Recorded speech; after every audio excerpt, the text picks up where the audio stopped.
네, 안녕하세요. 멘탈 코치 김필중 박사입니다. 자, 오늘 같이 여러분들하고 이야기하게 돼서 너무 반갑고요. 어떻게 보면 여러분들한테 지금 이 이야기가 굉장히 중요한 시기일 수도 있고, 또는 이 이야기를 듣고 나중에 더 좋은 방향으로 쓸 수 있는 그런 이야기가 될 수 있을 것 같아요. 그래서 저랑 같이 오늘 한번 이야기를 나눠보도록 하겠습니다. 저는 선수 생활을 계속했어요. 선수 생활을 하고 성인이 돼서도 선수 생활을 하고 있었는데, 제가 대학에서 선수 생활을 할 때는 저희 운동부의 주장을 맡았었고, 그 이후에 그 전체 저희 과의 학생 회장을 맡았습니다. 그래서 어떤 리더로서 역할을 해왔었죠. 그리고 좀 더 지나서 저는 석사 과정에서 또 학과 대표를 맡게 됐고, 지금은 한국스포츠심리개발원이라는 이런 스포츠 멘탈 코칭을 하고 있는 곳의 대표직을 맡고 있습니다. 자, 제가 지금 말씀드린 것처럼 제가 지금까지 살아오면서 정말 우연히도 리더라는 역할을 굉장히 많이 해왔던 것 같아요. 근데 제가 여러분과 같은 대학생 시절에 리더를 했을 때 생각을 한번 해보면 너무 부족한 게 많아요. 부족한 게 많고 아쉬운 게 많고, 그때로 돌아가면 이렇게 하면 어떻게 했을까? 우리 팀이 좀 더 좋은 팀이 되지 않았을까? 그런 생각도 듭니다. 근데 그 당시에 리더십이라는 개념도 잘 몰랐어요. 그리고 주장이나 학생회장을 하면서 그냥 내가 하는 대로 하면 되지 라고 생각을 했었는데, 그 결과가 그다지 좋지 않았던 것 같아요. 그래서 제가 오늘 여러분들하고 같이 이렇게 이야기 나누고 싶은 거는, 여러분들이 리더로서 또는 이 팀을 이끌어가는 사람으로서 우리가 어떤 부분들을 신경 쓰면 더 좋을지 같이 얘기를 해보려고 합니다. 그래서 우리가 얘기할 주제는 딱 두 가지라고 생각하시면 돼요. 첫 번째는 리더십, 두 번째는 응집력. 자, 이 내용들은 단어는 조금 어색하실 수 있어요. 하지만 조금 더 지나서 제가 이야기를 하다 보면 어떤 내용이구나 라는 이야기가 들리실 거예요. 제가 아까 말씀드린 것처럼 제가 리더로서 힘들었던 것들, 그때 어떤 도움도 받지 못했고 어떤 정보도 얻을 수 없었어요. 그래서 여러분들한테 이 짧은 시간의 강의가 조금이라도 여러분들 생활에, 또 여러분들이 리더로서 성공적인 리더로서 살아가는데 도움이 되는 그런 시간이 되었으면 좋겠습니다. 자, 그럼 본격적으로 이런 이야기 한번 해볼게요. 여러분들한테 제가 사전에 몇 가지 질문을 좀 받아봤어요. 그래서 제일 많이 나온 질문이 이건 것 같아요. 좋은 리더는 어떤 사람이냐? 나는 지금 리더의 역할을 하고 있는데 어떤 사람이 좋은 리더라고 얘기할 수 있는가? 자, 그 답을요, 굉장히 많은 스포츠 과학자들이 연구를 했습니다. 또 임상심리학자들이 연구를 했어요. 사람을 연구하는 사람들이요. 근데 공통되어 있는 결과가 잘 나오질 않는 거예요.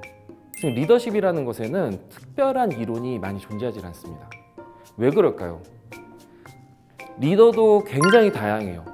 근데 또 거기에 있는 구성원들, 우리 팀원들도 굉장히 다양해요. 당연한 얘기죠. 사람은 다 다르잖아요. 다 다르고 다양한 성격과 다양한 환경 속에서 살아왔어요. 그래서 어떤 리더가 어떤 선수에게 가장 좋은 리더라고 말하기가 어려웠던 거죠. 죄송합니다. 답을 줄 수가 없어요. 좋은 리더라는 것은요, 있지만 없습니다. 이게 무슨 소리냐? 자, 좋은 리더라는 건요, 결국에는 딱 정해져 있는 리더는 아니에요. 여러분들 한번 생각해 볼게요. 우리가 리더라는 그 모습을 한번 생각을 했을 때 어떤 모습이 떠오르세요? 무서운 사람? 강력한 사람? 덕이 많은 사람? 그 누구도 좋은 리더라고 할 수 없고 그 누구도 나쁜 리더라고 얘기할 수 없는 게 바로 이런 리더십의 다양성이에요. 그래서 상황에 잘 맞게끔 행동하는 리더가 좋은 리더라고 말할 수밖에 없어요. 그러면 이 강의 왜 하고 있어요? 좋은 리더라는 것을 얘기하지 못하면 이 강의 의미가 없을 것 같죠. 우리가 기억해야 되는 좋은 리더가 될 수 있는 방법을 좀 말씀드리려고 해요. 자, 지금 이야기는 조금 가볍게 들으셔도 괜찮아요. 좀 더 가벼운 이야기니까요. 리더 중에서 나는 어떤 리더인지, 나는 어떤 성격인지, 나는 어떤 사람인지를 먼저 살펴보는 게 중요해요. 자, 그러면 내가 어떤 성격을 가진 사람이기 때문에 나는 어떤 리더가 될 수 있어라는 어느 정도의 모델이 나와요. 근데 그 모델을 그냥 찾기는 어렵겠죠. 그래서 여러분들이 첫 번째로 해야 될 일은 내가 지금까지 살아오면서 만났던 작은 조직의 조장 좋습니다. 감독님 좋아요. 학교 선생님도 좋습니다. 누군가 이 사람은 참 좋은 리더였다라고 생각이 드는 사람이 있는지 한번 생각을 해보세요. 그리고 그 사람하고 나하고 한번 비교를 해보세요. 이게 우리가 첫 번째로 하는 모델링입니다. 좋은 리더에 대한 모델링. 그래서 그 사람이 어떤 행동을 했는지 자 이렇게 생각해 보는 거예요. 우리가 굉장히 힘들 때 이 사람은 어떻게 행동을 했었지? 우리가 싸웠을 때 이 사람은 어떻게 행동했었지? 어떤 말을 했었지? 라고 생각해 보는 거죠. 저도 떠오르는 선생님이 계세요. 저희가 지금도 너무 존경하는 스승님인데 그 스승님께서 저한테 저희 팀이 다 모여 있을 때 항상 저한테 그렇게 대해 주셨어요. 우리 회장은 우리 주장은 대단한 사람이야 라고 얘기 많이 해주셨어요. 자, 그게 어떤 힘을 받았냐면 가장 위에 있는 리더가 중간 리더인 저를 좋게 평가를 해준 거죠. 그래서 그 효과가 어떻게 이루어지냐면 나머지 조직원들이 저 형 대단한 사람인가 보네. 교수님 맨날 야단치는데 저 형한테는 저렇게 얘기하네 라고 하는 인식이 생기다 보니까 제가 힘이 생겼어요. 저는 그래서 그때 그 교수님의 칭찬 한마디, 물론 둘이 있을 땐 굉장히 야단을 많이 맞았어요. 근데 다 같이 있는 자리에서 칭찬을 받았던 그 상황이 저에게 굉장히 긍정적인 영향을 미쳤던 거죠. 그래서 전 지금도 모델이라고 생각한다면 그때 저를 지도해줬던 교수님을 생각을 합니다. 자, 이런 모델링을 하나 해야 되고요. 두 번째는 아까 전에 이야기한 것과 중복돼요. 나는 어떤 리더인가? 근데 여기서 굉장히 중요한 게 있어요. 먼저 내 성격을 알아야 돼요. 내가 부드러운 사람인지 우유부단한 사람인지 아니면 난 굉장히 강력한 성격을 가지고 있는 사람인지 거기에 따라서 그 모습에 리더를 입히는 게 좋아요. 왜 그러냐면 우리는 여러분 성격은 잘 바뀌지 않아요. 나는 굉장히 내성적이고 부드러운 사람인데 굉장히 권위적이고 강력한 리더를 봤는데 멋있어 보였어. 그걸 따라한다면 저는 두 가지의 성격, 두 가지의 자아를 갖게 돼요. 실제로는 불가능합니다. 그렇기 때문에 내가 어떠한 성향과 성격을 가지고 있는지를 먼저 아시고 거기에 가장 유사한 리더는 어떤 사람인가를 나를 먼저 파악을 해서 잡으시는 거예요. 자, 여기서 마지막으로 우리가 꼭 기억해야 되는 거 한 가지 있습니다. 우리 지금 이 영상을 보고 계신 앞에 계신 여러분들은 대학생의 리더세요. 자, 그러면 결국에는 우리 물론 상하관계라고 표현하기는 좀 어렵지만 우리를 지도해주고 있는 지도자가 계세요.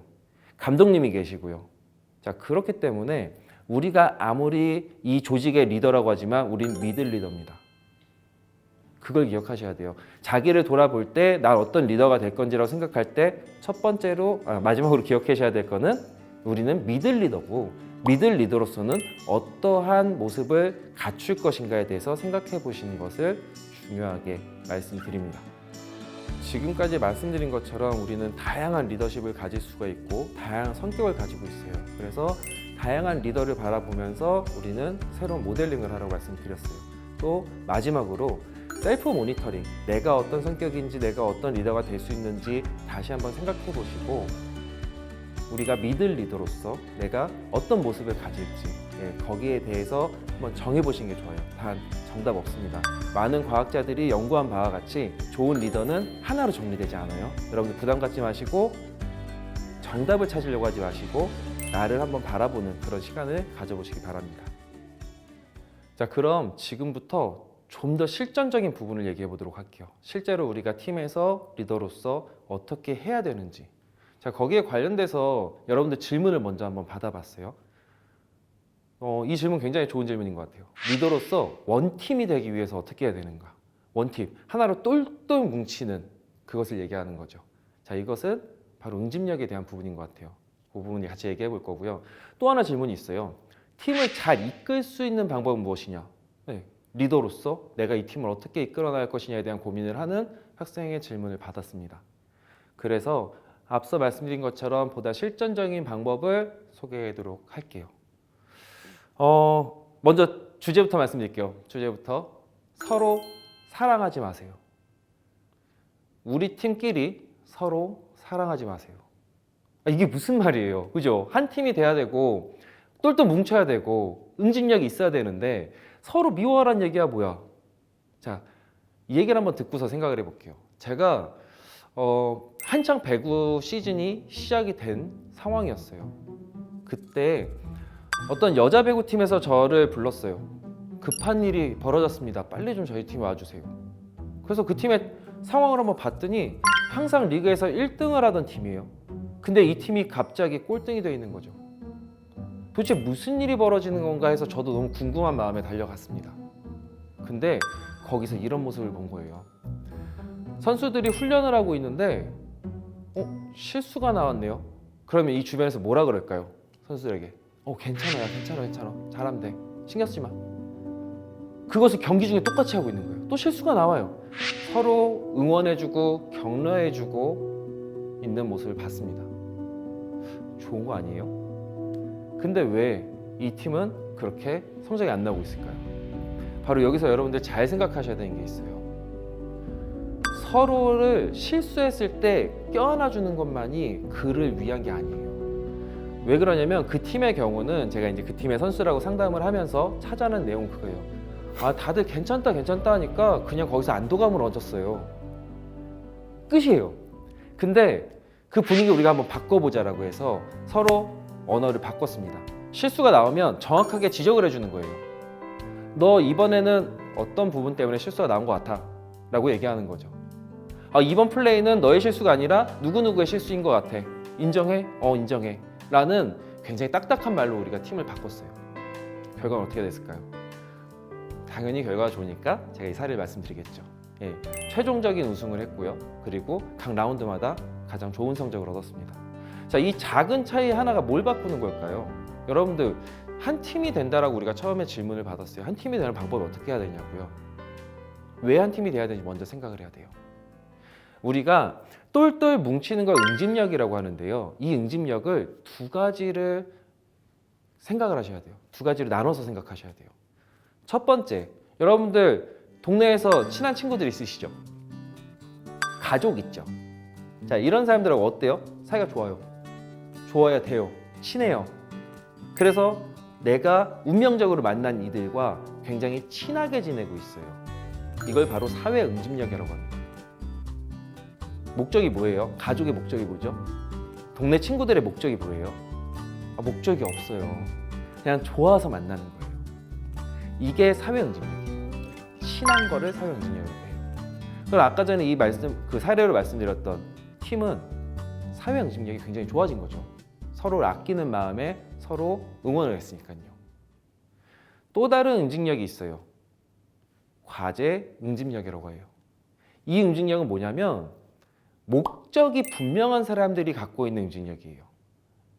목적이 분명하다 어떤 것들이 있을까요? 우리 팀이요. 우리 팀은 좋은 성적을 내는 목적을 같이 공유하고 있어요. 그걸 과제라고 얘기하는 거죠. 또는 일반 기업이에요. 기업은 이익을 추구하는 집단이죠.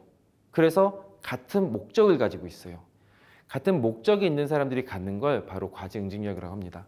이 앞서 말씀드린 그 팀의 사례를 생각해 보면 사회 응집력, 친해져 있는 건 굉장히 좋아졌어요. 사실 사회 응집력을 낮추라는 얘기는 아니에요. 반대로 과제 응집력이 높아지면 그 팀이 강력해진다는 거죠. 왜? 하나의 목표를 가지고 같이 행동하기 때문에 그런 거예요. 그럼 여기에서 우리가 잘 이해가 되셨을 거라고 생각을 해요. 사회 응집력은 친한 거고요. 과제 응집력은 목표를 가지고 똘똘 뭉치는 거예요. 과제 응집력을 높이는 방법에 대해서 우리가 알아야 될 필요가 있겠죠. 왜? 우리는 하나의 목표를 갖고 있는 팀이니까요. 자, 그러면 이 과제 응집력을 높이는 방법을 좀 소개를 해볼 건데 굉장히 많아요. 다양한 방법이 있어요. 근데 그 중에 여러분들이 가장 쉽게 시작할 수 있는 부분을 말씀을 드릴 거예요. 첫 번째로는 목표를 공유하는 겁니다. 이거는 좋은 리더십에도 포함이 돼요. 목표를 공유한다, 비전을 함께 한다는 거죠. 그리고 그 목표에 맞는 역할을 분담하는 거예요. 좀 더 자세히 얘기해 볼까요? 비전을 갖는데, 자, 우리는 이번 리그에서 우승을 할 거야. 비전 맞죠? 목표 맞죠? 같이 공유할 수 있습니다. 그런데 더 중요한 건 뭐냐면 이렇게 큰 목표를 우리가 공유하는 것부터 시작해서 점점 더 실질적이고 오늘 당장 있을 것 같은 일로 오셔야 돼요. 자, 과제의 응집력을 높이기 위해서 목표를 공유해라. 그 목표를 공유를 하는데 가장 큰 목표부터 시작해서 작은 목표로 들어오면 어떤 부분들이 있을까요? 이렇게 되는 거예요. 야, 우리 이런 목표를 가져보자. 오늘. 어법에 맞춰서 다시 한번 얘기해 볼까요? 우리 오늘 이런 목표를 가지고 해보자. 실제 예를 들어 볼까요? 야, 우리 오늘부터 연습 시간 전에 10분 전에 도착하는 걸 한번 목표해 보자. 그리고 그걸 이뤄내는 겁니다. 그게 목표를 공유해서 성취까지 일어나는 거예요. 그래서 우리 리더들은요, 하나의 팀으로 똘똘 뭉치는 과제 응징력을 높일 수 있는 팀을 만들고 싶으면 정확한 목표를 가지고 있대 그 목표의 레벨을 나눠서 갖고 있는 게 좋습니다. 오늘 할 수 있는 일, 이번 주에 할 수 있는 일, 이런 식으로 실현 가능한 목표를 잡고 그것을 공유하는 거죠. 자, 그러면 그런 목표를 공유할 때 우리가 해야 될 일이 있어요. 누가 무엇을 할 것인지 정하는 거예요. 그게 제가 아까 말씀드린 두 번째 역할 분담입니다. 역할 분담을 할 때 굉장히 중요한 거는 리더의 통찰력이에요. 우리 팀에 있는 내 동기가 또 내 후배가 어떠한 사람인지를 잘 아는 게 중요해요. 그래서 그 사람이 좋아하고 잘하는 것을 파악해서 그 역할을 주는 거죠. 예를 들면 굉장히 청소하는 걸 좋아하고 깔끔한 사람이 있어요. 자, 너는 용품에 대해서 좀 관리해줬으면 좋겠어. 친화력이 좋고 대화 능력이 좋은 선수가 있어요. 너는 나 대신에 감독님한테 가서 이 메시지를 전달받고 오는 역할을 해줬으면 좋겠어. 좀 분위기를 잘 띄우는 사람 있죠. 유머가 많고 팀의 분위기를 만들어주는 사람. 그 사람한테 살짝 가서 그런 얘기해요. 야, 너가 없으면 우리 팀 분위기가 너무 처지는 것 같아. 고맙다. 이렇게 해서 그 사람의 잘할 수 있는 것들에 대해서 개별적인 역할을 다 줍니다. 자, 이거는 뭐 팀장을 만들어준다, 조장을 만들어준다의 개념하고 좀 달라요. 그 사람이 갖고 있는 비공식적인 역할을 주는 겁니다. 자, 이렇게 해서 첫 번째 전략 다시 한번 기억해 볼게요. 서로 사랑하지 마세요. 서로 목표를 공유하고 그 목표에 이룰 수 있는 역할을 가지고 실행에 옮길 수 있는 그런 팀을 만드시는 것을 꼭 기억하셨으면 좋겠습니다.